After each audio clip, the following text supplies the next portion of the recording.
아가씨의 은가위.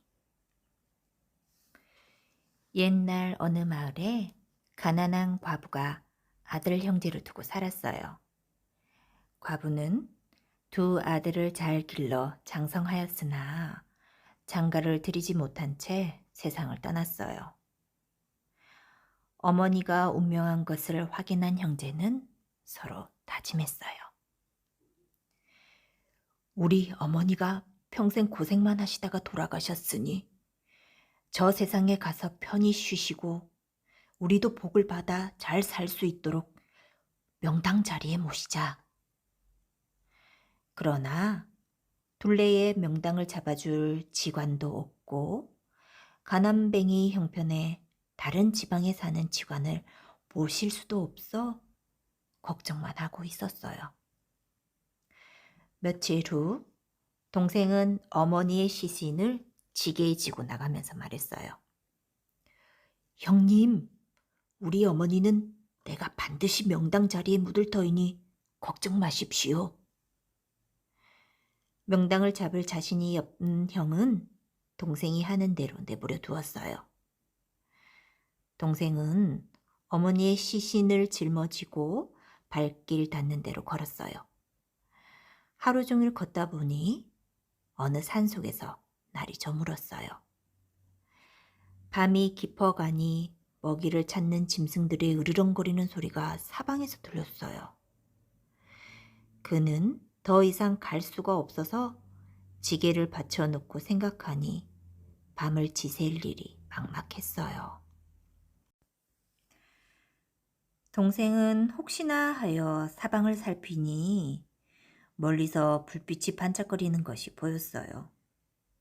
동생이 불빛을 찾아가니 조그만 오두막집이 있었어요. 동생이 문 앞에 가서 주인 양반, 주인 양반 하고 찾으니 한 처녀가 나와서 말했지요. 여기는 봄에 꽃이 피어도 나비와 벌도 오지 못하는 곳인데 웬 사람이 와서 찾는 거요. 사람이거든 들어오고 짐승이거든 썩 물러가라. 나는 사람이요. 그러면 어서 들어오시오. 그가 방으로 들어가 보니 정결한 방 안에 책상이 하나 놓여 있고 그 위에 그녀가 보던 책이 펼쳐져 있었어요. 그녀는 책상 앞에 앉아 책장을 넘기다가 글을 흘끗 보며 말했지요. 밖에 받쳐놓은 것이 무엇입니까? 그녀는 보지 않고도 그가 지게에 무엇을 지고 온 것을 알았어요. 생전 고생만 하시던 어머니가 돌아가셨는데 좋은 자리에 묘를 쓰고 싶어서 지고 다니고 있습니다. 저녁은 드셨습니까? 아직 먹지 못했습니다. 그녀는 그에게 대추 3개와 밤 3개를 주면서 먹으라고 했어요. 그가 그것을 받아먹고 나니 배가 고프지 않았죠. 얼마 후 그녀가 다시 말했어요. 당신은 효자이므로 좋은 자리를 얻을 수 있을 것입니다. 내 말을 들으시겠습니까? 그러지요. 어떻게 하란 말입니까? 당신은 오늘 밤 여기서 자고 내일 새벽에 어머니를 지고 저 아래로 내려가면 널찍한 길이 나올 것입니다. 그 길로 한참 가면 물이 가득한 연못이 있을 것이니 그 연못에 어머니 시신을 넣으십시오. 뒤에서 떡고머리 총각이 큰 소리로 부를 터인데 뒤를 돌아보지 말고 봐야 합니다. 만약 돌아보면 당신은 죽습니다. 알았소. 이튿날 새벽 그는 그녀의 말대로 연못으로 갔어요. 그는 어머니의 시신을 연못에 넣을 생각을 하니 기가 막혔지만 그녀와 약속한 터이라 눈물을 흘리며 연못에 던졌어요. 그러자 떡고머리 총각이 나타나 웬 사람이냐? 고 병력 같은 소리를 질렀어요. 그는 뒤를 돌아보지 않고 그녀의 집으로 달려왔죠. 그가 돌아오니 그녀는 다시 대추 3개와 밤 3개를 주면서 먹으라고 했어요. 그가 또 그걸 먹고 나니 그녀는 은가위 하나와 편지 한 장을 주면서 말했어요. 이걸 가지고 저 아래 큰 동네의 김대감 집을 찾아가서 은가위를 사라고 하십시오. 그러면 그 집에서 당신을 죽이려고 할 것이니 그때 이 편지를 보이십시오.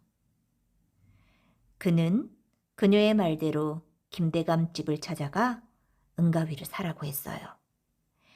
김대감의 아들이 나와서 보니 그것은 자기 누님이 쓰던 은가위가 틀림없었어요. 대감의 아들은 그 가위를 가지고 들어가서 어머니께 말했어요. 어머니, 이거 보세요. 이건 틀림없이 누님이 쓰던 은가위예요. 얘야, 이제 마음을 가라앉히려고 하는데 왜 쓸데없는 말을 하니? 아, 글쎄, 이거 좀 보세요. 어머니가 가위를 받아보니 틀림없이 딸의 것이었어요. 그때 마침 밖에 나갔다 대감이 들어오자 아들이 아버지께도 말했어요.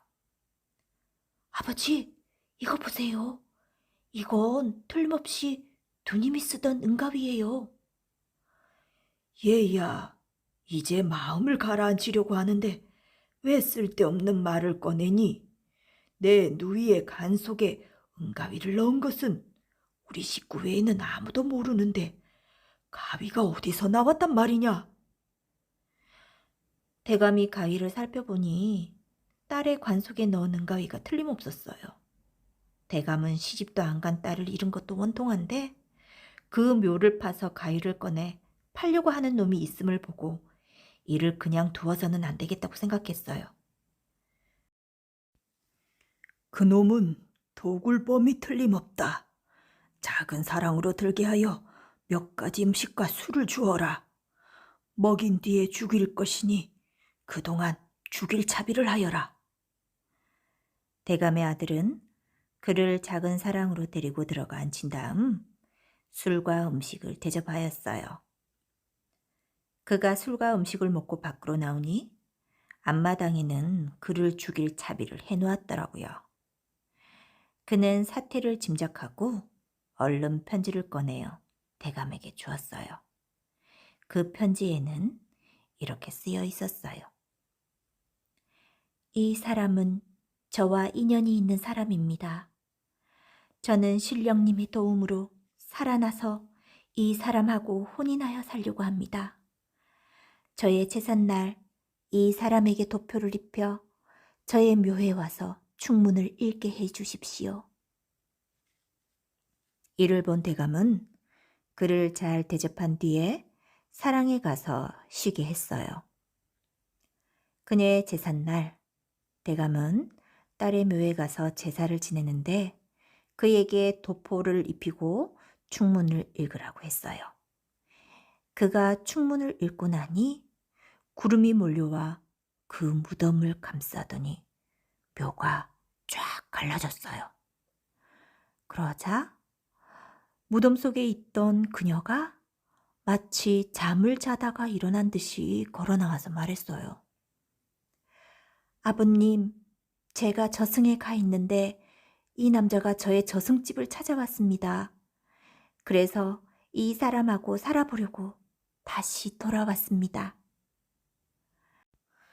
죽었던 딸이 살아나자 대감은 무척 기뻐하며 동생과 딸을 혼인시키고 많은 재물을 주어 잘 살게 해주었어요.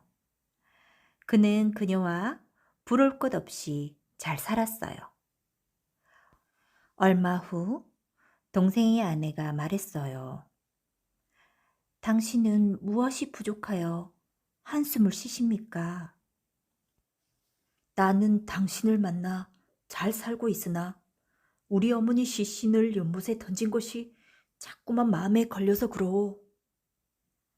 어머니를 한번 만나 보시겠어요?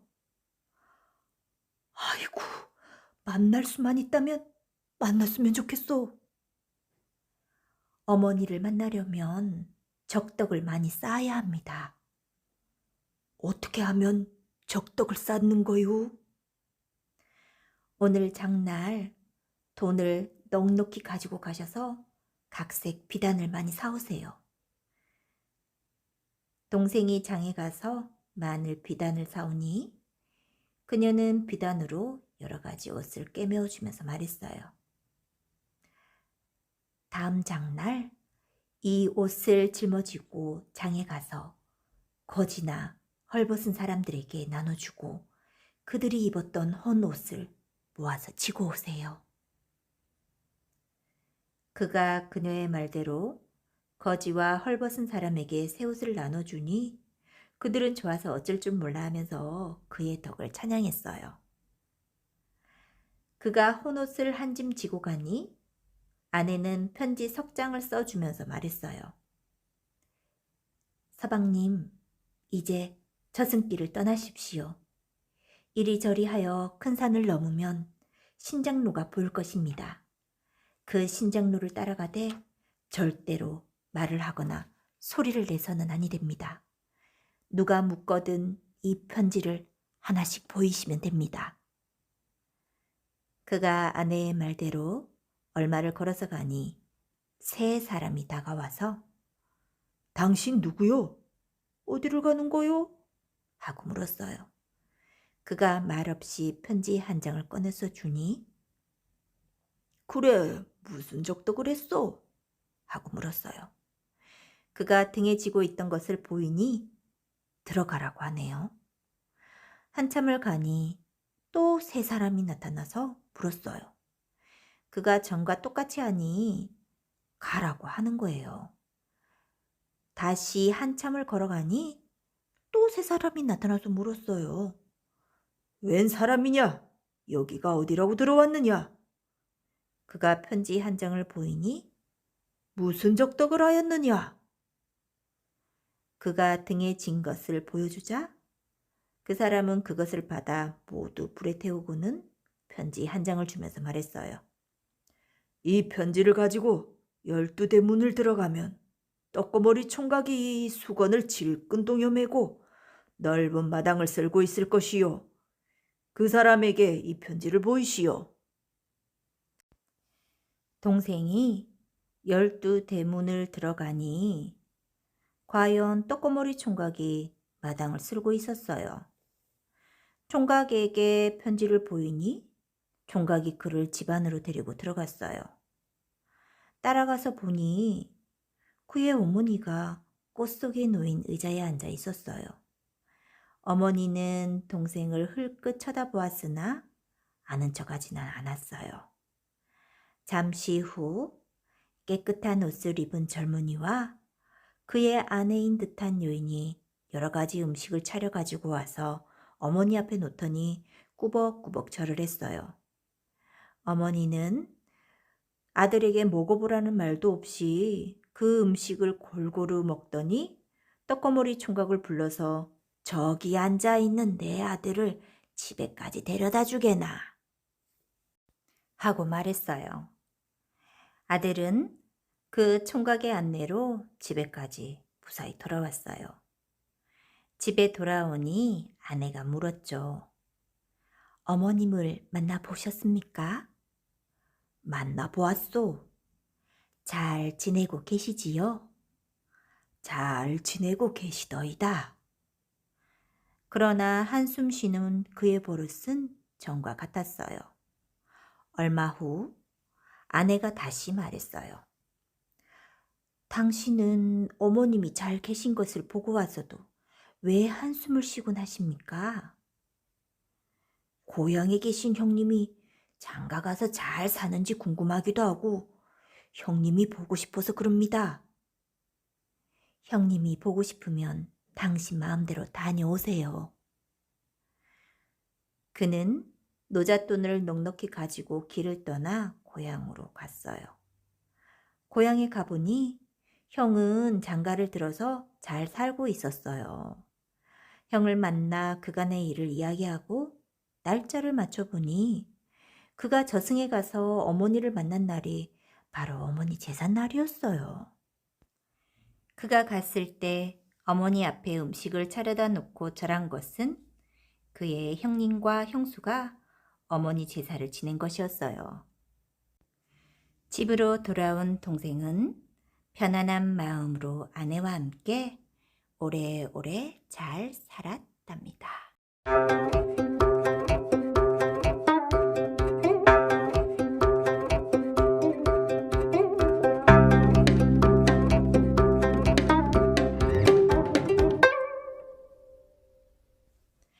아버지의 유산, 지팡이와 괴짝과 피리. 옛날에 아들만 삼형제를 둔 노인이 세상을 떠났어요. 노인에게는 많은 재산이 있었지만 죽기 전에 모든 재산을 헐벗고 굶주린 사람들에게 나누어 주었어요. 결국 노인이 세상을 떠났을 때는 남은 재산이 하나도 없게 되었답니다. 오죽하면 살 집마저 가난한 사람에게 주어버려 삼형제는 기거할 곳마저 없게 되었어요. 노인은 죽기 전에 아들 셋을 불러놓고 이런 유언을 했어요. 얘들아, 나를 원망하지 말아라. 너희들은 아직 젊으니 무슨 일을 하건 먹고 살 수야 있지 않겠니? 그래도 너희들에게 유산 한 가지씩은 물려줄 테니 소중히 간직하도록 해라. 삼형제는 그 말을 듣고 매우 기뻤어요. 그래도 아버지께서 우리들에게 물려줄 재산은 남겨놓으셨구나. 정말 다행이야. 하지만 새 아들은 곧 실망에 빠지고 말았어요. 그 유산이라는 게 겨우 지팡이와 괴짝과 필이었던 거예요. 아버지는 큰아들에게는 지팡이를, 둘째 아들에게는 괴짝을, 그리고 막내에게는 피리를 준 뒤 눈을 감았어요. 아버지의 장례를 치른 뒤 한자리에 모인 삼형제는 앞으로 살아갈 일이 막막했어요. 이제 살 집도 없으니 우린 거지꼴이 되었구나. 그러게 말입니다, 형님. 첫째와 둘째는 한숨을 푹푹 내쉬었어요. 어쩔 수 없는 일 아니겠어요? 이대로 앉아서 굶어 죽느니 차라리 각자 헤어져서 살 길을 찾아보죠. 막내의 말에 두 형은 기운을 차렸어요. 그래, 각자 흩어져서 살 방도를 찾은 다음 돈을 벌면 이곳에 다시 모여 함께 살도록 하자. 그래도 아버지께서 우리들에게 한 가지씩의 유산을 물려주셨으니 그걸 가지고 떠나도록 하자. 그렇게 약속을 한 뒤 세 형제는 각자 길을 떠났어요. 큰아들은 지팡이 하나를 달랑 들고 무작정 길을 따라 걸었어요. 뚜렷한 목적지도 없었기 때문에 길을 가다가 날이 어두우면 나무 아래에서 잠을 자고 배가 고프면 산 열매를 따먹거나 남의 집에서 구걸을 하여 허기를 달랬어요. 어느 날 큰아들은 날이 어두워져 풀이 무성하게 자란 무덤 옆에서 덤불을 뒤집어 쓰고 잠을 자기로 했어요. 그런데 막 잠이 들 무렵 어디선가 부스럭거리는 소리가 들렸어요. 처음에는 그냥 작은 짐승이 지나가는 소리겠거니 하고 대수롭지 않게 여겼는데 그 소리는 이내 그치지 않았어요. 이상해 여긴 큰아들은 살며시 고개를 들어 주위를 살폈죠. 그랬더니 이게 웬일이에요? 여우 한 마리가 무덤을 파헤치고 있는 게 아니겠어요? 큰아들은 어떻게 하나 하고 여우를 계속 지켜봤어요. 이윽고 무덤을 다 파헤친 여우는 해골 하나를 들고 나와 자기 얼굴에 뒤집어 썼어요. 그런 다음 제주를 홀딱홀딱 몇 번 넘더니 눈 깜짝할 사이에 노파로 변신을 하는 거예요. 그리고 날이 밝자 노파로 변신한 요우는 마을로 내려가는 것이었어요. 큰아들은 노파의 뒤를 살금살금 따라가 봤죠.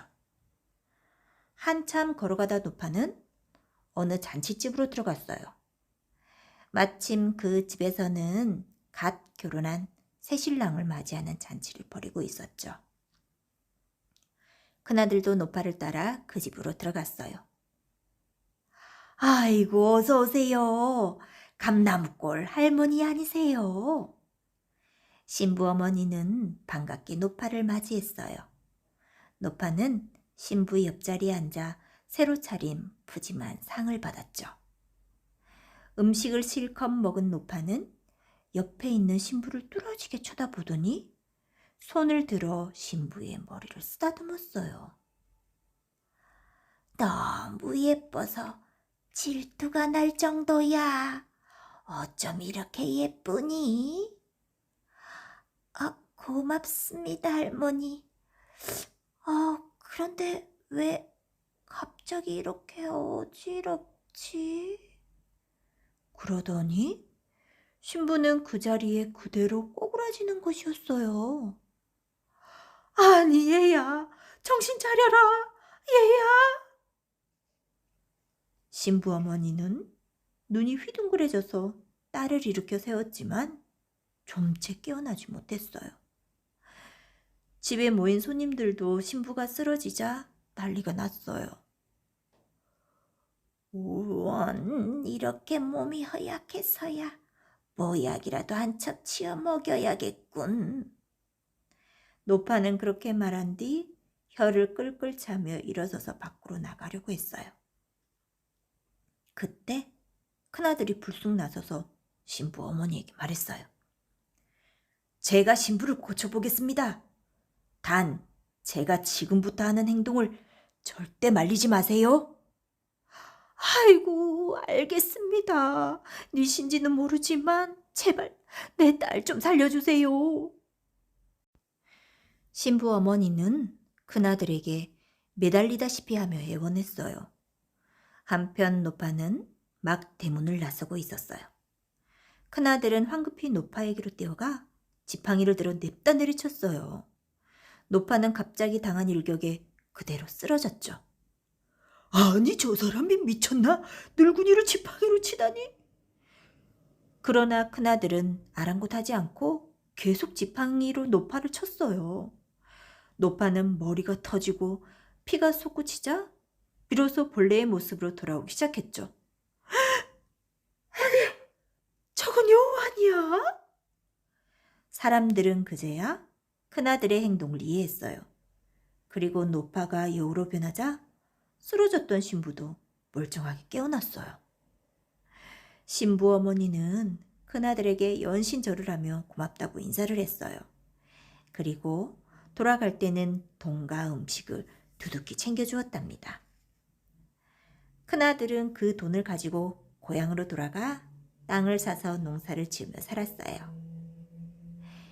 괴짝을 짊어지고 길을 떠난 둘째 아들 역시 거린 생활이나 다름없이 초라한 나날을 보내고 있었죠. 그러던 어느 날이었어요. 괴짝을 짊어지고 길을 걷고 있는데 어떤 아가씨가 헐레벌떡 뛰어오고 있었어요. 저 좀 살려주세요. 둘째가 돌아보니 아가씨는 옷이 찢어지고 피부난 기색이 역력했어요. 무슨 일이요?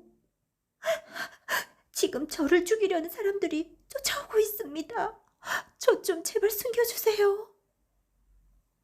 둘째는 어찌된 용분인지 몰랐지만 우선 사람 목숨부터 구해야겠다는 생각을 하고 아가씨를 괴짝 안에 숨겨주었어요. 잠시 후 정말 아가씨의 말대로 칼을 든 장정 두 사람이 조그만 지에서 달려오고 있었어요. 이보시오, 이곳으로 젊은 여자 하나가 지나갔을 텐데 못 봤소? 장정들이 묻자 둘째는 시치미를 떼며 대답했죠. 보시다시피 나는 무거운 괴짝을 짊어지고 가느라 사람이 오가는 것을 신경 쓸 틈이 없었다오. 난 여자고 남자고 본 적이 없으니 다른 사람들에게 물어보시오. 그러자 장정들은 서둘러 앞으로 내달렸어요. 괴짝에서 나온 아가씨는 둘째에게 수없이 절을 하며 고마움을 표했어요. 알고 보니 그 장정들은 부자로 살던 아가씨의 식구들을 모두 죽이고 재산을 강탈해간 도적들이었어요. 저는 이제 오갈 데 없는 몸이 되었습니다. 만약 저를 거두어 주신다면 성심을 다해 평생 모시겠습니다. 이렇게 해서 둘째도 아름다운 색시를 얻어 고향으로 돌아왔어요. 둘째는 먼저 와서 살고 있는 형의 집 옆에다가 집을 짓고 농사를 지으며 살았어요. 한편 피리 하나만 달랑 들고 길을 떠난 막내 아들은 몇 날 며칠 동안 피리만 불며 떠돌아다녔어요. 그러다 보니 어느새 피리를 썩 잘 불게 되었어요. 울적해져서 구슬픈 가락을 불면 듣는 사람들이 눈물을 흘릴 정도였고, 기분이 좋아 흥겨운 가락을 불면 사람들은 덩실덩실 춤을 추었어요. 막내는 피리 소리를 듣고 사람들이 던져주는 돈으로 끼니와 숙박을 해결하고 있었죠. 그런데 하루는 산속에 들어갔다가 날이 저물 무렵까지 민가로 내려오지 못했어요. 그래서 하는 수 없이 산속에서 1박을 하게 되었죠. 막내는 나무 밑에서 잠을 자고 있었는데 한밤중에 문득 깨어보니 저 앞에서 푸른 불빛이 번쩍이고 있었어요. 막내가 가만히 그 불빛을 보니 그것은 다름 아닌 호랑이 무리의 눈빛이었어요. 호랑이들이 사람 냄새를 맡고 다가오는 중이었죠. 막내는 잠이 확 깨어 얼른 나무 위로 올라갔어요. 그런데 그 호랑이들이 어찌나 영리한지 서로 목말을 세워 나무 위로 올라오는 거예요. 제일 덩치가 큰 호랑이가 나무를 타고 일어섰고, 그 다음 큰 호랑이가 올라타고 다시 작은 호랑이가 올라타는 식으로 막내가 있는 곳까지 올라오고 있었어요. 막내는 이제 죽었다고 생각하며 벌벌 떨었죠. 이왕 이렇게 죽을 바에야 피리나 한번 불고 죽자. 이렇게 생각한 막내는 피리를 꺼내 구슬픈 가락을 불어댔죠. 그랬더니 호랑이들이 눈물을 주룩주룩 흘리며 슬퍼하는 거예요. 이것을 본 막내는 이제 됐다 싶었죠. 옳지, 이 호랑이들도 귀가 뚫려 내 피리 소리를 들을 수 있나 보구나. 그렇다면 막내는 아주 신나는 가락을 불어대기 시작했어요. 그러자 호랑이들은 엉덩이를 들썩거리며 춤을 추기 시작했어요. 그 바람에 서로 목마를 타고 있던 나무 위로 호랑이들은 균형을 잃으면서 아래로 떨어져 죽었어요. 목뼈가 부러지거나 머리통이 깨진 호랑이들은 그 자리에서 죽고 맨 아래에 있던 덩치 큰 호랑이도 밑에 깔려 죽었어요. 다음 날 막내는 죽은 호랑이들의 껍질을 모두 벗겨가지고 고향으로 돌아왔어요. 그 호랑이 가죽은 엄청난 돈이 되었고, 막내 역시 그 돈으로 형들의 집 옆에다 새 집을 짓고 살았어요. 이렇게 해서 세 형제는 모두 출세하여 고향으로 돌아온 셈이 되었답니다.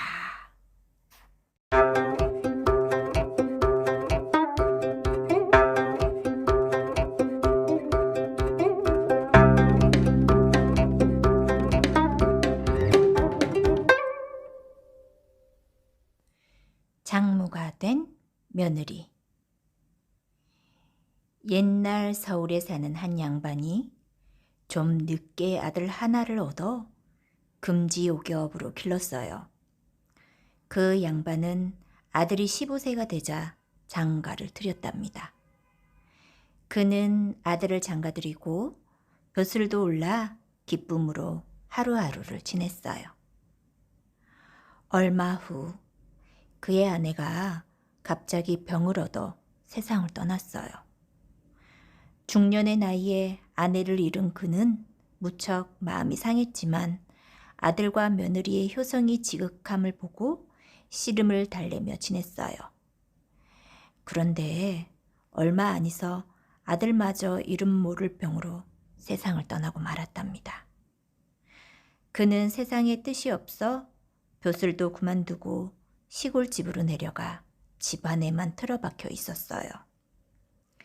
그는 아내를 여의고 외아들마저 잃어 대가 끊긴 자기의 처지도 딱했지만 이제 나이 20밖에 안 된 며느리의 앞날이 더욱 딱하고 불쌍했어요.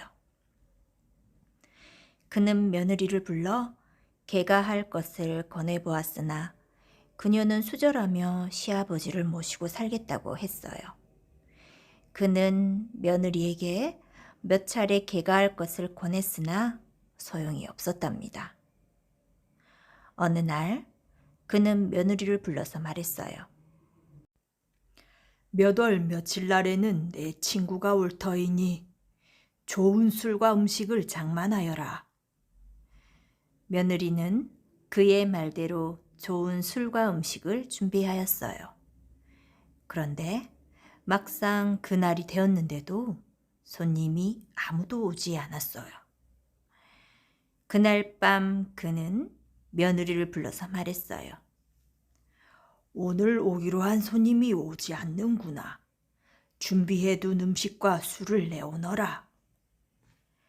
그녀가 주안상을 준비해 오니 그는 며느리가 따라주는 술을 받아 마시기 시작했어요. 그는 석 잔을 마신 뒤에 술잔을 며느리의 손에 쥐어주고 술을 따르면서 말했어요. 너도 한 잔 마셔라. 아버님, 저는 술을 마시지 못합니다. 내가 따라주는 술이니 한 잔 마셔라. 그녀는 시아버지가 따라주는 술을 차마 사양할 수 없어 받아 마셨어요. 그러자 가슴이 뛰고 얼굴이 화끈거리기 시작했어요. 그 잔을 내게 다오. 한 잔 더 마셔야겠다. 그녀가 따라주는 술을 마신 그는 다시 잔을 며느리의 손에 쥐어주고 술을 따른 뒤에 마시라고 했어요. 그녀는 그가 무슨 생각으로 그러는지 몰라 가슴을 조이며 술을 마셨어요. 그녀가 다시 한 잔을 따라 권하자 그는 잔을 받아 마신 뒤에 다시 그녀에게 술을 권했어요. 그녀에게 술 석 잔을 권한 그는 술상을 내다 놓고 들어오라고 했죠. 시아버지의 심상치 않은 행동을 본 그녀는 하늘이 꺼지는 것 같은 절망감과 두려움을 느꼈어요. 그러나 시아버지의 명을 거역할 수 없어 방으로 들어가 무릎을 꿇고 앉았어요. 조금 전에 너하고 나하고 술을 마셨는데 그게 무슨 술인지 아느냐? 제가 어찌 알겠습니까? 이별주다.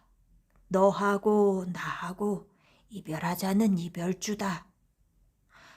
아버님, 무슨 말씀을 그렇게 하십니까? 저는 아버님을 모시고 살겠습니다.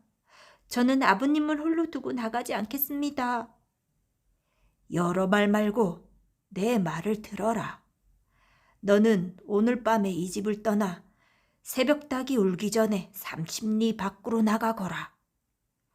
아버님, 그 말씀은 따를 수가 없으니 거두어 주십시오.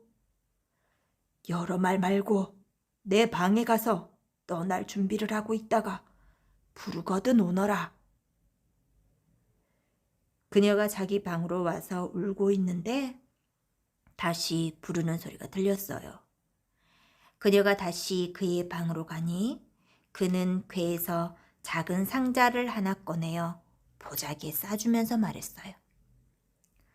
이걸 가지고 즉시 집을 떠나라. 밤새 걷다가 맨 처음 만나는 남자와 배필이 되어 살아라. 아버님. 그녀는 슬피 울다가 그의 호통을 듣고서야 떨어지지 않는 발걸음을 옮겼어요. 아버님, 저는 아버님의 명을 거역할 수 없어 집을 떠나지만 제 마음은 늘 아버님 곁에 있을 것입니다. 아버님, 안녕히 계십시오. 그녀가 어두운 밤길을 울며 불며 걷다 보니 이윽고 날이 환하게 밝아오기 시작했어요. 그녀가 어느 밭가를 지나는데 한 남자가 오줌 장군을 쥐고 와서 밭에 걸음을 주고 있었어요. 그녀는 그 남자를 유심히 보았으나 그 남자는 그녀를 거들떠 보지도 않고 일만 했죠. 그 남자는 일을 마치고는 다시 오줌 장군을 쥐고 마을 쪽으로 걸어갔어요. 그녀는 그 남자의 뒤를 따라 오두막집으로 들어갔죠. 그 남자는 아무 말 없이 방으로 들어가 버렸어요. 그녀가 부엌으로 가보니 한 처녀가 밥을 짓고 있었죠. 그녀가 처녀에게 집안 형편을 물으니 처녀는 일찍 어머니를 여의고 아버지와 함께 살고 있다고 했어요. 아침밥을 지은 처녀는 밥 3그릇을 벗어 상 위에 놓은 다음 방으로 들어가면서 그녀에게 들어가서 함께 밥을 먹자고 했어요. 처녀의 아버지는 아무 말도 하지 않고 밥을 먹은 뒤에 들로 일하러 나갔어요. 그녀가 그 처녀와 집안일을 하면서 물어보니 그 집은 원래 선비 집안인데 몰락하여 지금은 농사일을 하고 있다고 했어요. 그녀가 살펴보니 그 처녀나 그 아버지나 모두 교양 있는 사람들이었어요. 날이 저문 뒤에 집에 돌아온 처녀의 아버지는 그녀가 가지 않고 있는 것을 보고 말했죠. 이곳은 부인과 같은 귀인이 있을 곳이 못 됩니다. 부인께서는 갈 곳이 있을 터인데 왜 가지 않고 누추한 집에 계시오? 저는 당신과 할 이야기가 있어 가지 않고 있습니다. 말씀해 보시오. 그녀는 지금까지의 일들을 이야기한 뒤에 다시 말했어요. 저의 시아버님께서 처음 만난 남자와 인연을 맺으라고 하셨으므로 당신의 아내가 되려고 하니 허락해 주시기 바랍니다. 그 이야기를 들은 남자는 자기의 처지가 공궁하고 나이가 이미 40이 넘었음을 들어 그녀의 정을 사양했어요. 그러나 그녀가 진심으로 설득하는 바람에 그 사람의 마음이 기울여져 반승낙을 하게 되었지요. 이때 그녀가 다시 말했어요. 우리가 당장 합궁하자는 것은 아닙니다. 좋은 집을 마련하고 따님을 시집 보낸 뒤에 합궁하는 것이 좋을 듯합니다. 그렇게 하시겠습니까? 그렇게 합시다. 먼저 좀 넓은 집으로 이사하는 것이 좋을 듯하니 이 근처에 팔려고 내놓은 집이 있는지 알아봅시다. 아니, 무슨 돈으로 집을 산단 말이오? 그것은 걱정하지 마십시오. 그 사람이 마을에 가서 알아보니 마침 서울로 이사 가기 위해 집을 팔겠다는 사람이 있었어요. 그 사람이 집으로 가서 그녀에게 좋은 집이 있다고 하니 그녀는 폐물 상자를 내주면서 그것을 팔아서 집을 사라고 했어요. 새 집으로 이사한 뒤에 그녀는 그 사람과 함께 있는 자리에서 처녀에게 물었어요. 나이 19살이 되도록 시집을 가지 않은 이유가 무엇입니까? 첫째는 아버님을 홀로 두고 갈 수가 없었기 때문이요. 둘째는 나 같은 가난뱅이를 데려가겠다는 사람이 없어서지요. 내가 아버님과 혼인하여 살면 아버님 걱정은 안 해도 될 것이니 좋은 혼처가 있으면 시집을 가겠습니까? 아버님과 어머님께서 가라는 곳이면 가겠습니다. 알았습니다. 그녀는 그 사람에게 말했어요. 이제 따님을 시집 보내셔야지요. 마땅한 혼처가 없으니 그게 걱정이요. 마땅한 혼처가 있는데 내가 하자는 대로 하시겠습니까? 말해보시오. 실은 아가씨를 우리 시아버님께 중매하려고 합니다. 나이는 50 가까이 되었지만 건강하시고 재물도 명예도 있는 분이십니다. 내 시어머니를 모시는 일이라서 나도 많이 생각했습니다. 만약 혼인이 성사되면 우리 시아버님께서 재산을 나누어 주실 것이니 앞으로 살 걱정은 아니 해도 될 것인데 두 분의 생각은 어떠십니까? 만일 거절하신다면 그동안의 일은 없었던 것으로 하고 저는 이 집을 떠나겠습니다. 잘 생각한 뒤에 대답해 주십시오. 한동안 생각에 잠겨 있던 부녀는 그녀의 말에 찬성을 했어요. 며칠 후 그녀는 그 사람과 처녀에게 새 옷을 마련하여 입힌 뒤에 함께 시댁으로 갔어요. 그녀는 그 사람과 처녀를 행랑채에서 기다리게 한 뒤에 안으로 들어가 시아버지를 만났어요. 그녀의 절을 받은 시아버지는 그녀의 손을 잡고 눈물을 흘리며 기뻐했어요. 그동안의 일을 간단히 이야기한 뒤에 그녀가 말했지요. 아버님, 이제 재혼하셔야지요. 그게 말처럼 쉬운 일이 아니지. 누가 나같이 나이 든 사람에게 딸을 주며 어느 여자가 나 같은 이에게 시집을 오겠느냐. 제가 말해놓은 사람이 있으니 그건 염려하지 마십시오. 그녀는 그동안의 일을 설명한 뒤에 행랑채에 기별하여 그 사람과 딸을 들어오게 했어요. 시아버지는 믿어지지가 않아서 그 사람에게 물었지요. 딸을 내게 주겠다고 한 것이 사실이요? 예, 틀림없는 사실입니다. 이번에는 처녀에게도 물었어요. 너는 나같이 나이 든 사람하고 살 각오가 되어 있느냐? 예, 잘 모시겠습니다. 시아버지는 기뻐하며 그녀와 재혼하고 그의 재산 반을 갈라 며느리에게 주었어요. 시아버지는 그녀가 자기 집에 왔을 때에는 며느리로 대하고 그녀의 집에 갔을 때에는 장모로 대했어요. 시아버지는 재혼한 여인과의 사이에서 아들 삼형제를 두어 자손이 번창하게 되었고 그녀 역시 재혼한 남편과의 사이에서 아들 3명을 두며 행복하게 잘 살았답니다.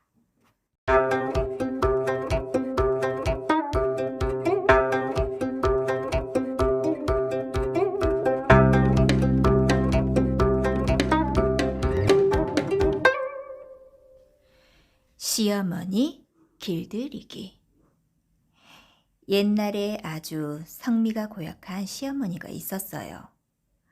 어찌나 성미가 고약한지 잠시도 며느리를 들들 볶아대지 않으면 남들이 도리어 이상하게 여길 지경이었어요.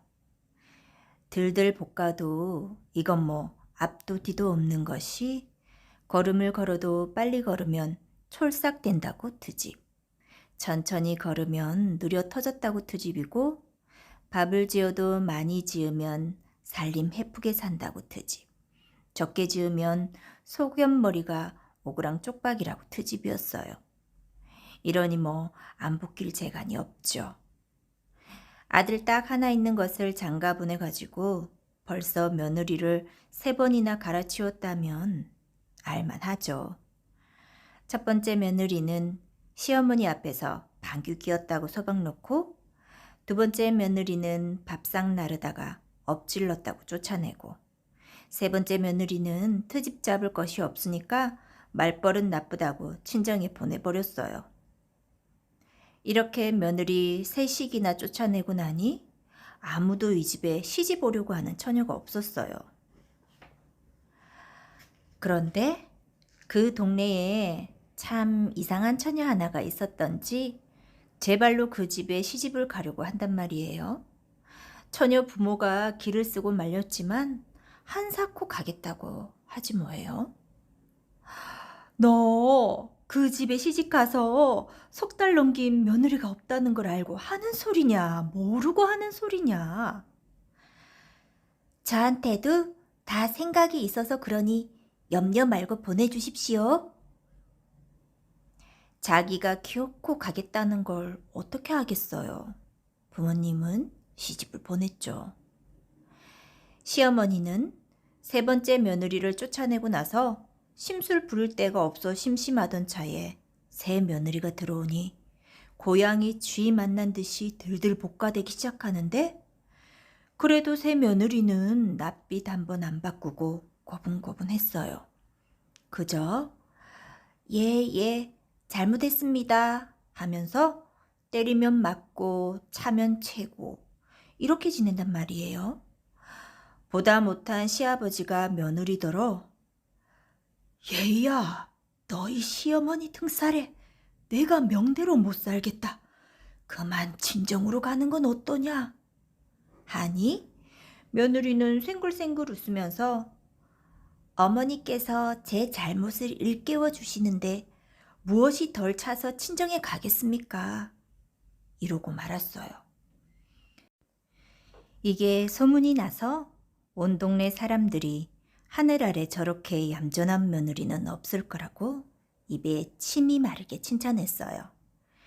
그러다가 하루는 며느리가 시아버지와 남편이 없는 사이에 새끼줄 한 타래와 회초리를 들고 시어머니 앞에 갔어요. 이 못된 거사! 그건 무엇 하러 들고 왔느냐? 예, 어머님 버릇 고쳐드리려고 그럽니다.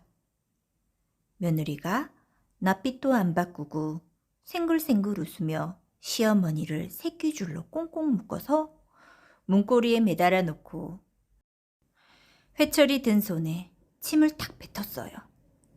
시어머니는 갑자기 당한 일이라 말도 못하고 눈알만 굴리며 묶여있는데, 며느리는 태연하게 어머님이 미워서 이러는 게 아니라 버릇을 고쳐드리려고 이러는 것이니 곱깝게 생각하지는 마십시오. 하더니 회초리로 시어머니를 사정없이 두들겨 팼어요. 시어머니는 하도 어이없고 분하고 원통해서 꺽꺽거리며 숨 넘어가는 소리만 냈죠. 며느리는 한참 그렇게 매질을 하고 나서 오늘은 이쯤 해두겠습니다만 어머님이 버릇을 못 고치시면 또 회초리를 들 수밖에 없으니 그리 아십시오. 하고 시어머니를 풀어줬어요. 그러고 나서 잽싸게 숨어버리니 시어머니는 화풀이 할 데가 없어서 맨발로 문 밖으로 나가 고래고래 악을 썼어요. 아이고, 동네 사람들 내 말 좀 들어보소. 우리 집 며느리가 날 때렸어. 그러면 동네 사람들이 그 말을 믿겠어요? 얌전하다고 소문난 며느리가 시어머니를 때렸다는 말을 누가 믿겠느냐 말이에요. 모두들 저 할망구가 며느리한테 해강질하다가 기어에 미쳐버렸다고 손가락질을 했어요. 동네 사람들이 아무도 제 말을 안 믿어주니 시어머니는 분을 못 이기고 남편이 일하는 곳에 가서 대성통곡을 했어요. 아이고, 영감, 며느리가 날 때렸다오. 아이고, 분해. 저 할망구가 이제는 아주 돌아버렸군 그래. 그걸 말이라고 해? 이번에는 아들한테 달려가서 땅을 치며 하소연을 했죠. 얘야, 세상에 이런 일이 어디 있느냐? 내 색시가 날 때렸단다. 아들인들 그 말을 믿겠어요? 나 원참 어머니도 꾸며대려면 좀 그럴듯하게 꾸며대세요. 이러니 시어머니는 속이 탔죠. 속이 타서 아주 새까맣게 된들 무슨 방법이 있나요? 저녁이 되어 시아버지와 남편이 돌아오니 며느리는 언제 그랬냐는 듯이 고분고분해져서는 시어머니가 욕지거리를 퍼부어도 예 잘못했습니다 하면서 때리면 맞고 차면 채고 이랬어요. 그럴수록 시어머니는 속이 더 부글부글 끓어올랐죠. 그 이튿날 시아버지와 남편이 일하러 나가자마자 며느리는 또 시어머니를 새끼줄로 꽁꽁 묶어놓고 회초리로 두들겨 팼어요. 어머님이 아직도 버릇을 못 고치셨으니 이럴 수밖에 없습니다. 그날도 시어머니는 며느리한테 실컷 두들겨 맞고 고래고래 소리 지르며 동네방네 떠들고 다녔지만 아무도 믿어주지 않았어요. 그 이튿날 시아버지와 남편이 나간 뒤에 며느리가 또 새끼줄과 회초리를 들고 시어머니한테 갔어요. 그랬더니 시어머니가 그만 눈물을 줄줄 흘리면서 오냐 내가 잘못했다. 이제 다시는 안 그럴 터이니 이제 그만해라 하고 싹싹 빌지 뭐예요. 그러니 며느리도 매질을 한 것을 어머니께 눈물로 사죄하고 그 다음부터는 더 극진히 효도하면서 살았답니다. 우리나라 옛 이야기 백두산 장생초. 아주 멀고 먼 옛날 백두산 아래 작은 마을에 병든 어머니를 모시고 사는 착한 아들이 있었어요. 아들은 어머니의 약을 사려고 손발이 부르트도록 밤낮 없이 일을 했죠. 어머니는 그런 아들이 무척 안쓰러웠어요. 겨울이 되자 어머니의 병은 더욱 깊어졌어요. 어머니, 기운 좀 차리세요. 아이고, 얘야, 이제 저 세상으로 떠날 때가 됐나 보다. 제발 그런 말씀 마세요. 아들은 마음이 찢어질 듯 아팠어요. 어머니, 제가 꼭 낫게 해드리겠습니다. 아들은 어머니의 손을 꼭 잡았어요. 아들은 지혜롭기로 이름난 마을 어른을 찾아갔어요.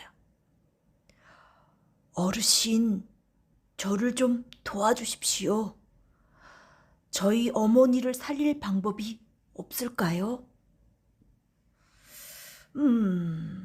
장생초라면 병이 나을 텐데. 예? 장생초라고요? 백두산 꼭대기에 자라는 신비한 약초란다. 하지만 이 추운 겨울에 어찌 구하겠니? 집으로 돌아온 아들은 저 멀리 보이는 백두산을 바라보았어요. 눈 덮인 꼭대기는 까마득하게 높게만 보였어요. 그래, 어머니 병만 고칠 수 있다면 어딘들 못 가겠나? 아들은 마음을 단단히 먹고 백두산을 향해 떠났어요. 아들은 푹푹 쌓인 눈을 헤치며 백두산을 오르고 또 올랐어요. 찬바람이 매섭게 얼굴을 때렸죠. 험한 숲을 지나고 거친 바위를 넘느라 온몸은 상처투성이가 되었어요. 그래도 아들은 발걸음을 멈추지 않았어요. 꼭 장생초를 구해야 해. 하지만 갈 길은 멀고도 멀었어요. 아들은 거센 눈보라에 떠밀려 눈밭에 쓰러지고 말았지요. 아, 한 걸음도 디딜 힘이 없구나. 어머니가 나를 무척 기다리실 텐데. 어머니. 아들은 점점 기운이 빠졌어요. 쓰러진 아들 위로 눈발은 더욱 세차게 몰아쳤죠. 예이야, 정신 차리렴. 정신을 차려. 아들은 어디선가 들려오는 낯선 목소리에 버뜩 눈을 떴어요. 머리가 새하얀 꼬부랑 할머니가 아들을 내려다보고 있었죠. 할머니는 누구세요?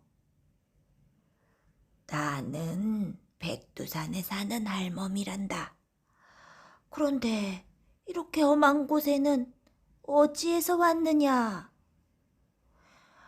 아픈 어머니가 계셔서 장생초를 구하러 왔습니다.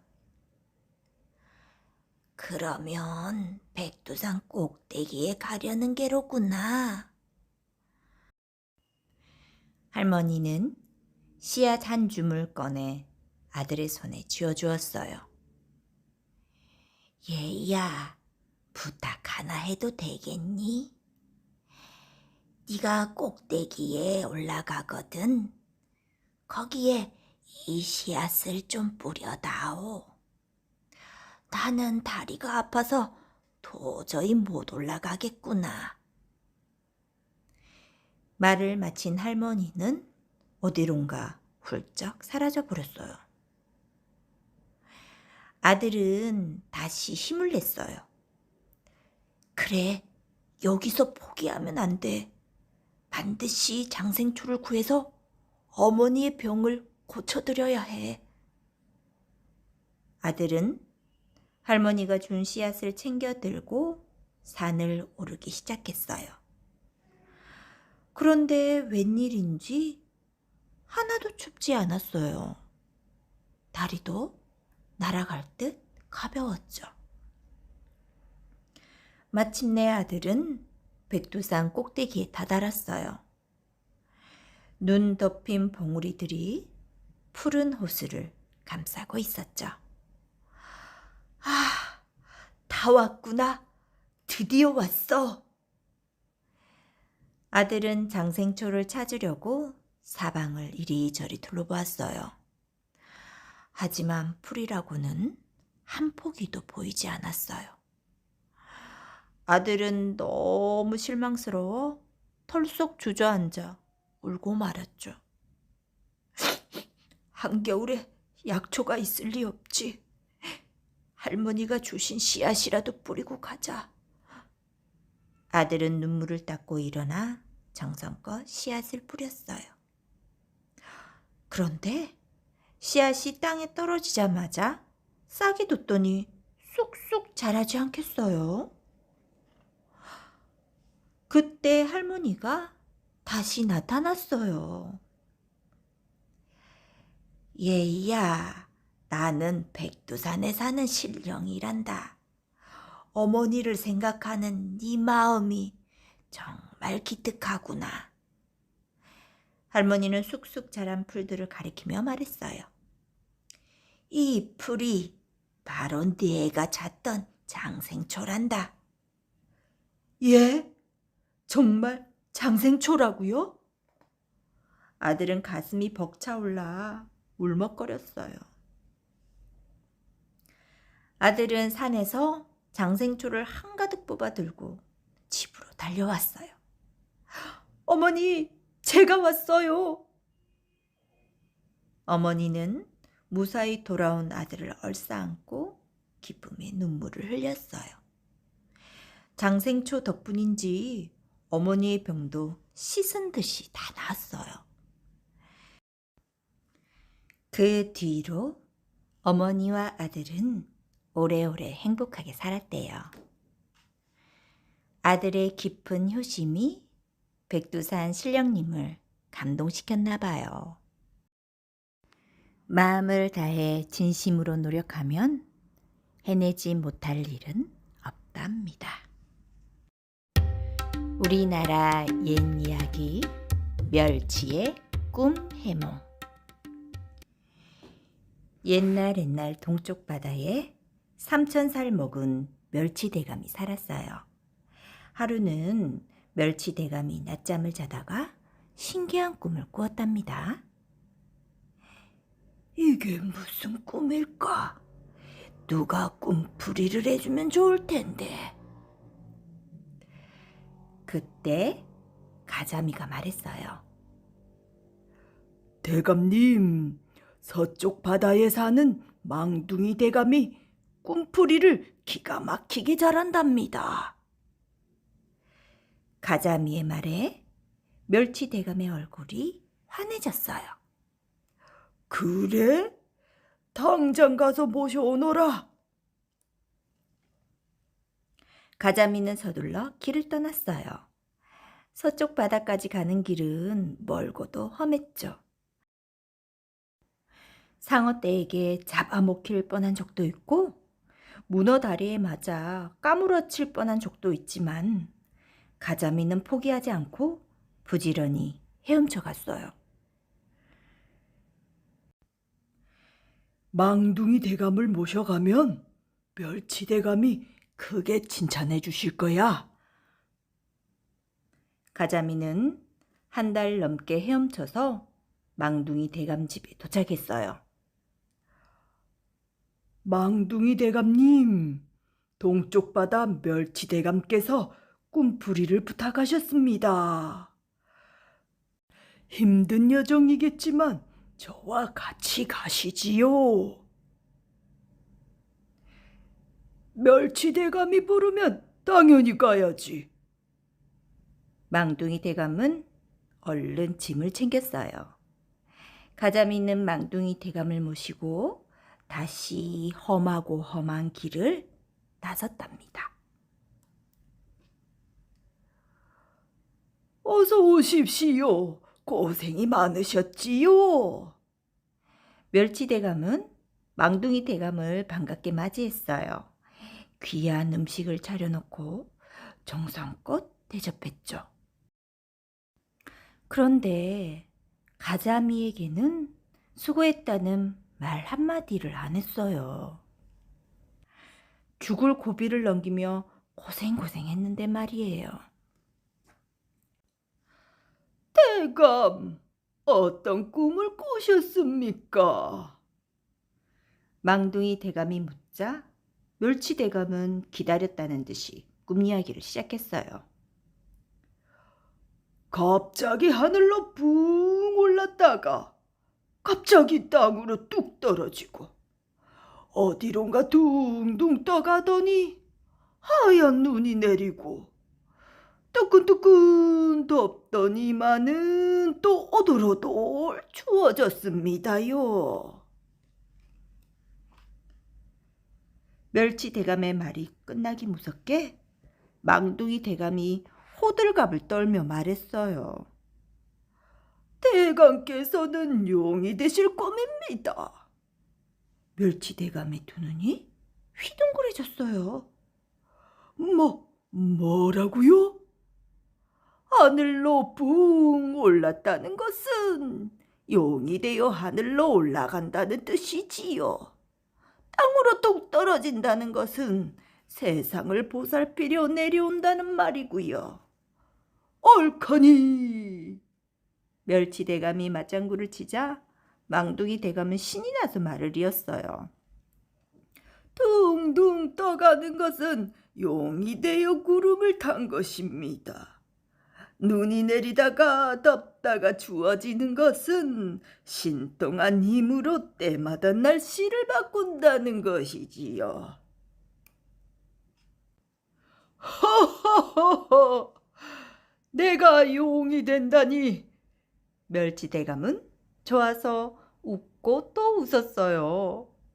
어허허허, 내가 3,000년이나 살면서 돌을 닦은 보람이 있구려. 용이라네, 용이야. 그런데 좋아 죽는 멸치 대감을 누군가 노려보고 있었어요. 바로 망둥이 대감을 데려온 가자미예요.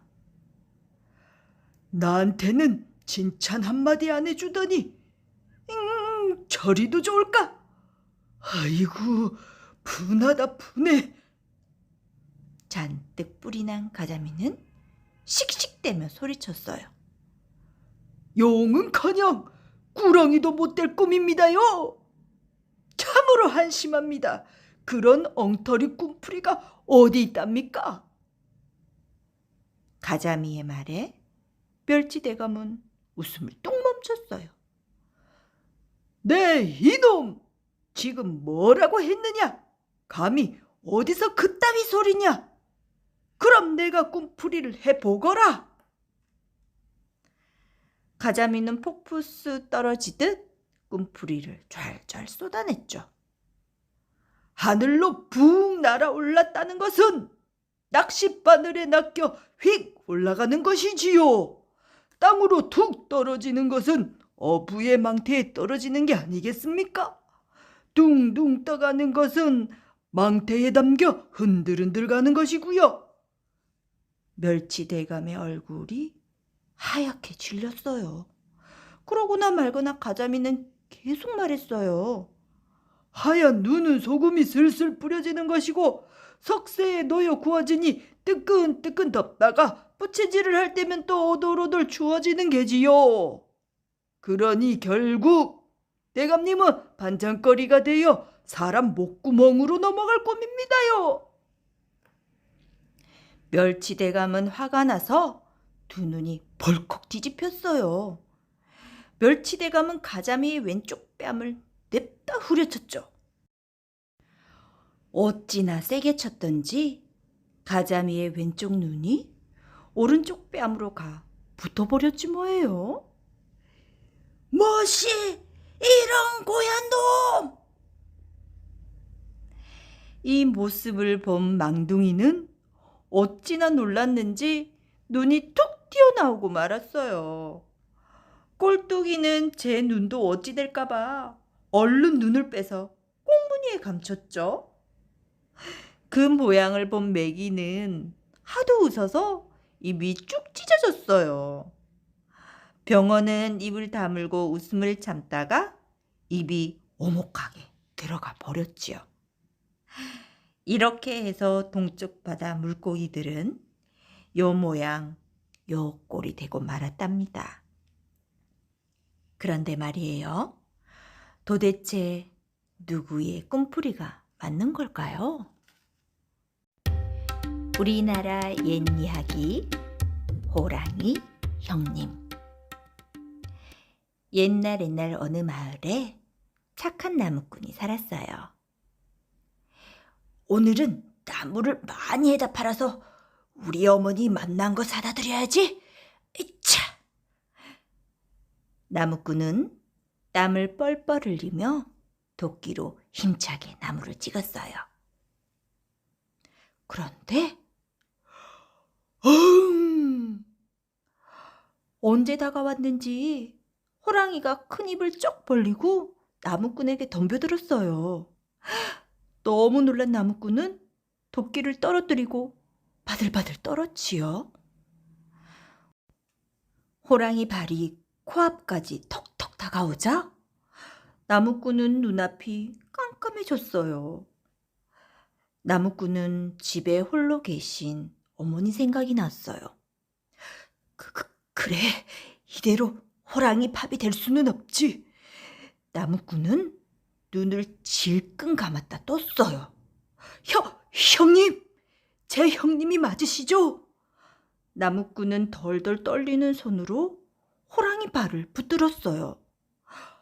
어머니께서 제게 호랑이 형님이 있다고 하셨어요. 호랑이 모습으로 태어나서 어쩔 수 없이 산으로 보냈다고 말씀하셨죠? 이렇게 형님을 만나니 얼마나 반가운지 모르겠습니다. 내가 내 형이라고? 그게 정말이냐? 그럼요.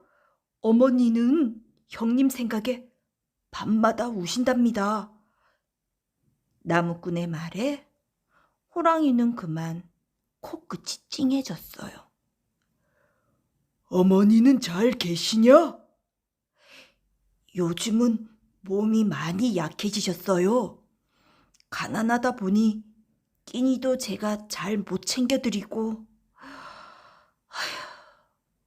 그 말을 들은 호랑이는 어머니 생각에 마음이 아팠어요.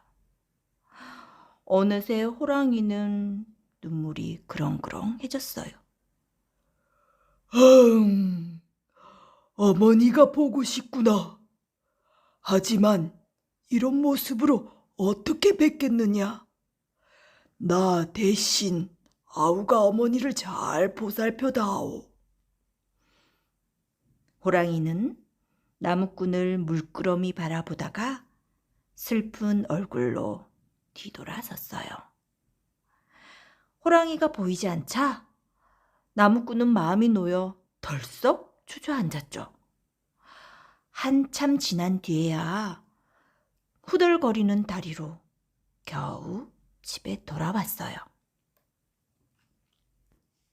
다음 날 아침, 방에서 나온 나무꾼은 깜짝 놀랐어요. 마당에 큼지막한 멧돼지가 놓여 있었거든요. 가만히 살펴보니 호랑이 이빨 자국이 나 있었어요.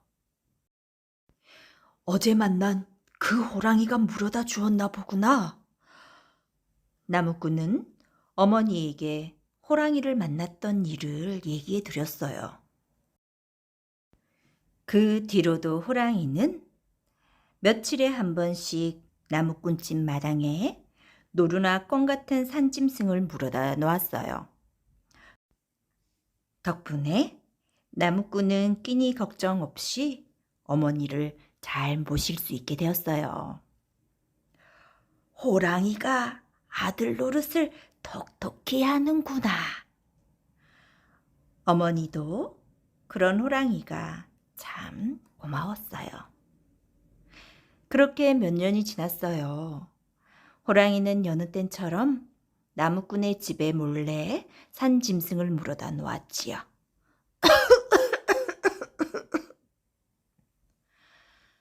어머니의 기침 소리에 호랑이는 발걸음을 멈췄어요. 곧 나무꾼의 긴 한숨 소리도 들렸죠. 어머니가 편찮으신데 약도 제대로 못 사드리고. 그 말을 들은 호랑이는 마음이 쿵 내려앉았어요. 어머니, 조금만 기다리세요. 호랑이는 눈 덮인 산을 넘어갔어요. 얼음처럼 차가운 강도 건넜죠. 칼날 같은 바람이 매섭게 불었어요. 호랑이는 몇 번이나 산에서 굴러떨어지면서도 절벽을 기어올라 산삼을 캤답니다. 호랑이는 산삼을 물고 나무꾼 집으로 달려갔어요.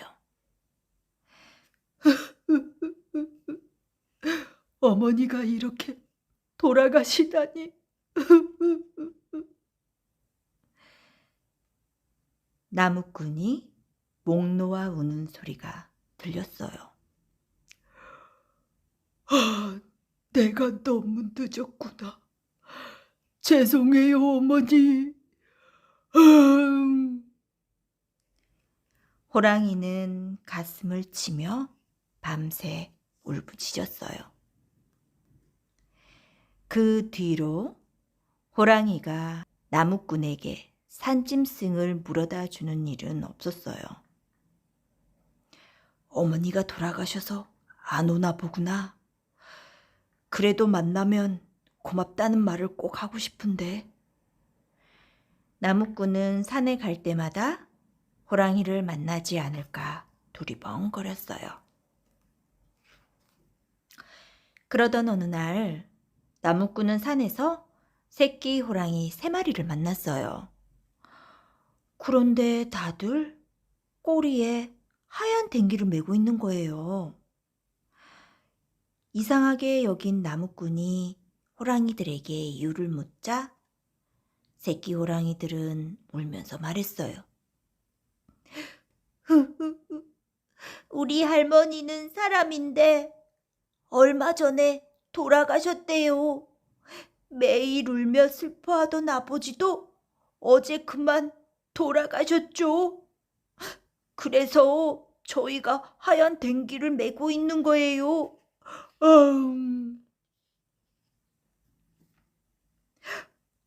호랑이가 죽었구나. 아니, 형님이 돌아가셨구나. 나무꾼은 새끼 호랑이들을 끌어안고 하염없이 눈물을 흘렸답니다. 호랑이는 비록 짐승이었지만 정성껏 어머니에게 효도를 다했어요.